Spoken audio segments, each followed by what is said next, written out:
Hello everyone. In this video, we'll see the concepts of electric field intensity. Now, in earlier video, we have discussed about force that is exerted by one charge on the another charge. So, electric field intensity will be an extension of it. So, let's define electric field intensity in terms of the force experienced. So, let us consider that we have a charge as let's suppose we have a charge as q1, which is positively charged.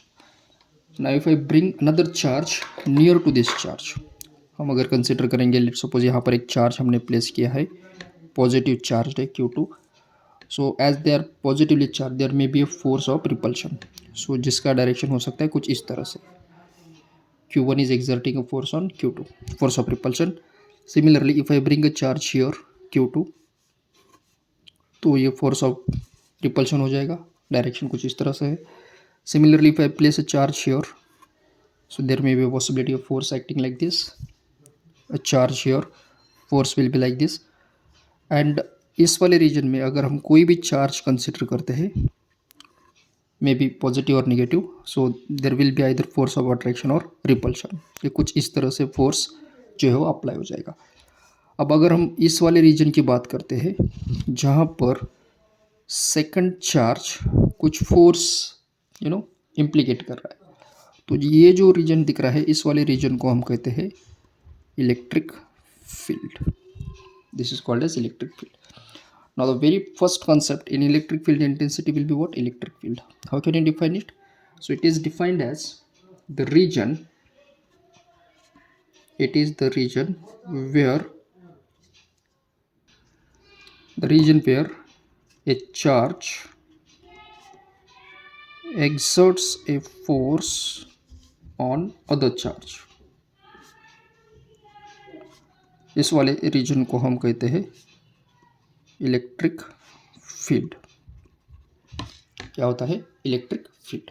Fine ना. अगर हम two charges को place कर रहे हैं near to each other, so there may be a force of attraction और repulsion. From the Coulomb's law we'll write from Coulomb's law the force between Q1 and Q2. अब देखिए Q1 is exerting a force on Q2, so it will be written as F12 bar, force exerted by first charge on the another one, which will be equal to product of Q1 Q2 by 4 pi epsilon naught r square into unit vector जो कि है directed 1 to 2 की तरफ. Okay. अब इस वाले फॉर्मूले में अगर हम Q2 को 4 से डिवाइड करते हैं, will be getting equation F12 bar divided by Q2.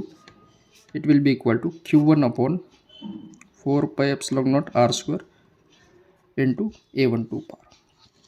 Now this particular ratio, force divided by charge, is called electric field intensity. तो हम डिफाइन करेंगे इलेक्ट्रिक फील्ड इंटेंसिटी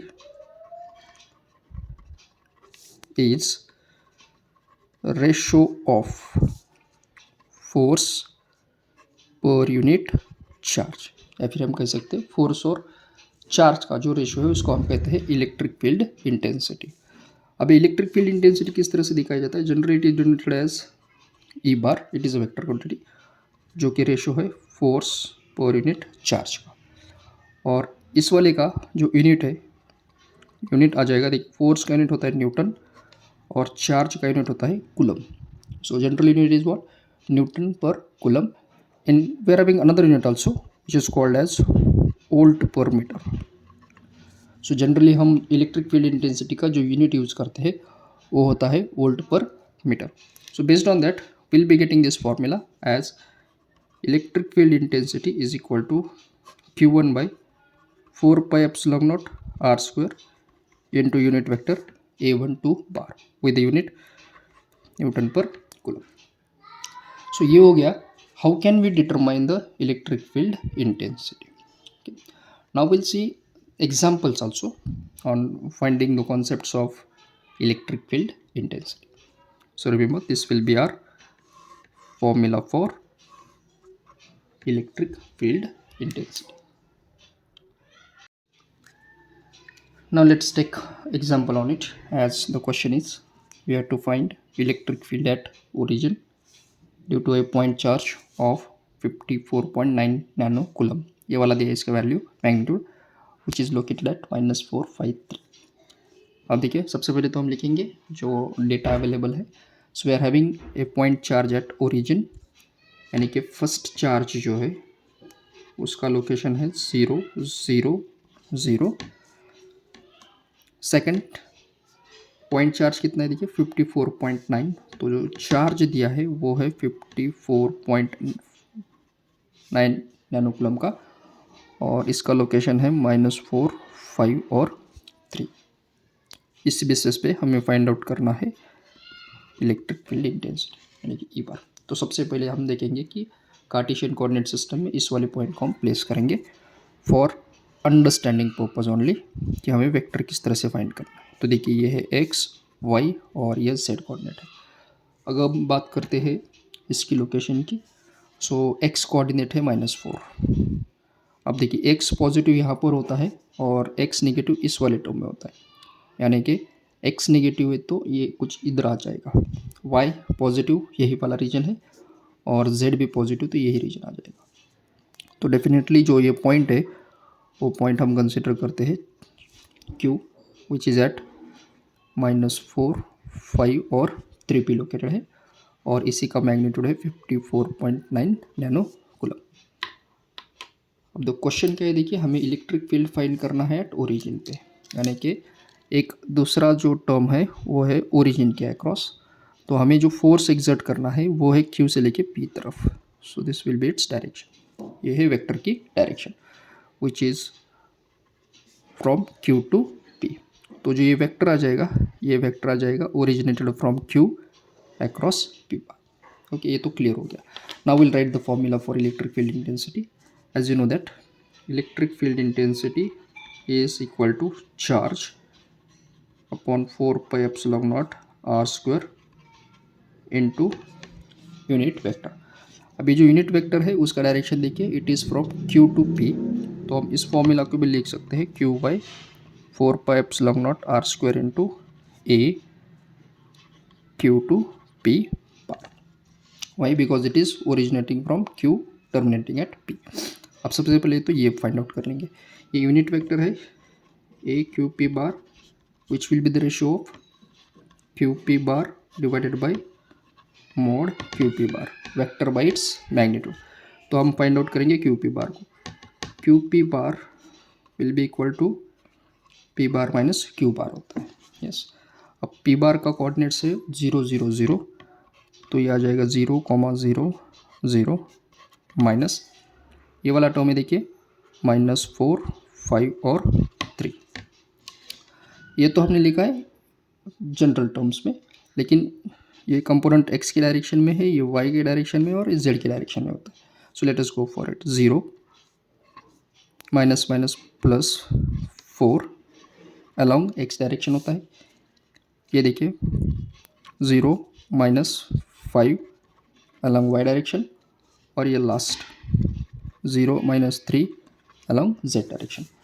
तो हमें ये जो वेक्टर मिल रहा है क्यू पी बार वो हो जाएगा 4ax, दिस इज -5ay, और ये वाला है -3az।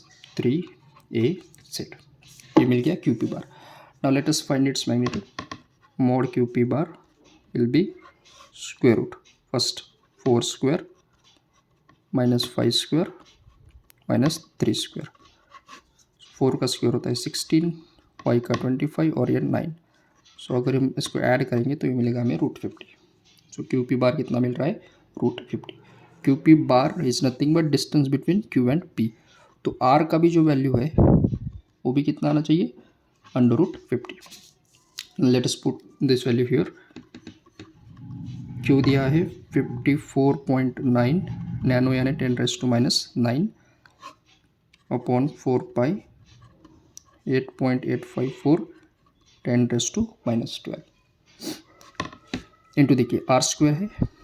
तो इस वाले टर्म को अगर हम लिखेंगे तो आर स्क्वायर को हम लिखेंगे √50 का स्क्वायर इंटू ए क्यू पी की जगह पे ये वाला लिखेंगे vector 4ax minus 5ay minus 3az divided by mod QP जो है √15।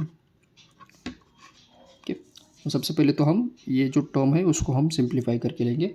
Late us find its magnitude. So here it is. I have calculated this multiplication and division terms.